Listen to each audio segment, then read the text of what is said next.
funny tweet from Antony Blinken.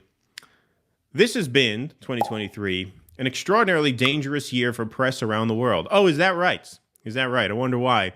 Many killed, many more wounded, hundreds detained, attacked, threatened, injured. By who? By who? Simply for doing their jobs. I am profoundly grateful to the press for getting accurate, timely information to people. Caitlin Johnston responds, why has it been an extraordinarily dangerous year for the press? Why has it been an extraordinarily dangerous year for the press, motherfucker? Good response there. James Free Assange. Obviously, this captures both my arguments very succinctly. While you are sending mass arms to Israel, who have assassinated 100 journalists so far in Palestine, and you hold Julian Assange in solitary confinement, he said solidarity confinement, but obviously meant solitary confinement, in a UK prison, he is an award-winning journalist. Drop the charges, free Assange. News. I actually came across this tweet through a friend of the show, I think I could say that safely, Aaron Mate, parody account.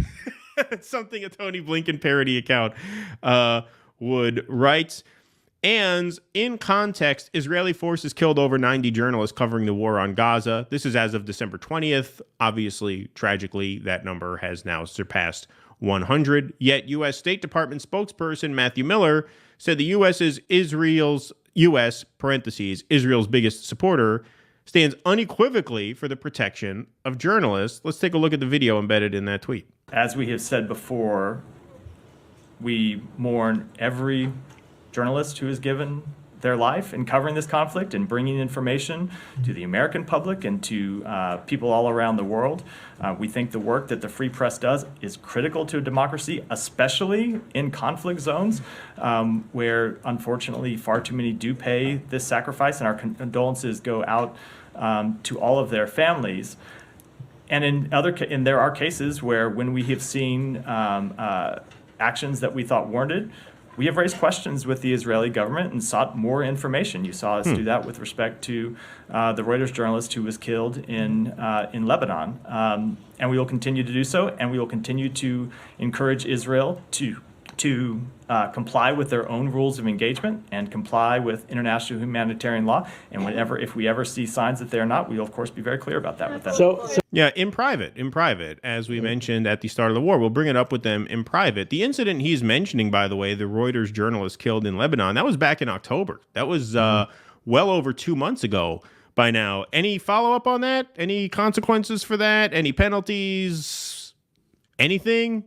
You have anything more to say about that? Because the example he used was over 2 months old. Since then, almost 100 more journalists have been killed in Gaza. Doesn't seem to be much of a follow-up. No follow-up whatsoever. Yet, Tony Blinken can go and tweet out a thing like this. This has been an extraordinarily dangerous year for press around the world. Many killed, many more wounded. Hundreds detained, attacked, threatened, injured in Israel by Israel. Right? And that's not the only place, obviously, that journalists have been put in harm's way. Obviously, there's a war in Ukraine going, which they are also funding. Just an extraordinary statement. And, when we were on the Jimmy Dore show, I almost made this point. It came up, and then the moment passed. We moved on to something else. But, Trump, for all of his insanity, actually feels much more grounded in reality than a lot of these New World Order types, the Tony Blinkens and the Jake Sullivans. His statement when Bill O'Reilly said, well, Putin's a killer. Yeah, well, what? We got killers too. What, you think we're so innocent? That is just so more attached to reality. Like Washington's collective monocle dropped in its glass of champagne at that moment. Exactly. And the reason is... Oh, dear.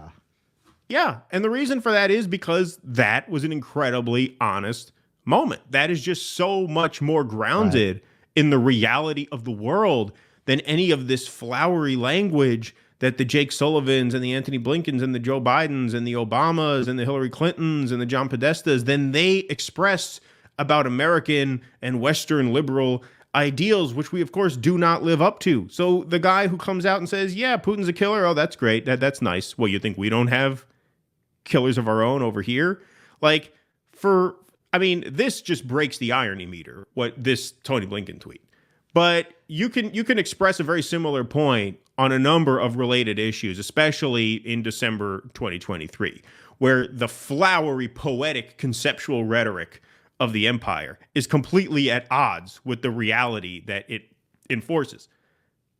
Yeah, this calls to mind. I can't remember who said it, but when Kissinger won the Nobel Peace Prize, someone said satire is dead.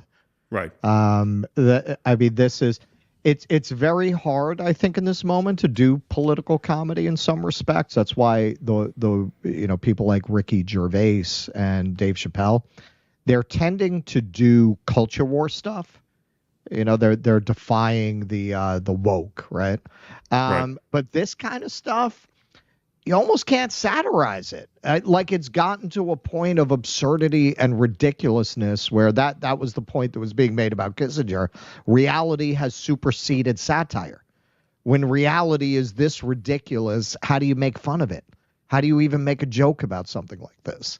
The United States going up there as we back the country slaughtering all of these journalists and talk about how we appreciate journalism and too many journalists are dying. It's just absolutely insane that they would think that making a statement like that at this moment is appropriate. But it also tells you the bubble they live in. If you only talk to other people who are never going to push back, it's easy to behave this way and to think this way. That's part of why Biden would go take a vacation like that without thinking twice about it, because who's going to tell him otherwise? Who does he talk to who's going to tell him otherwise?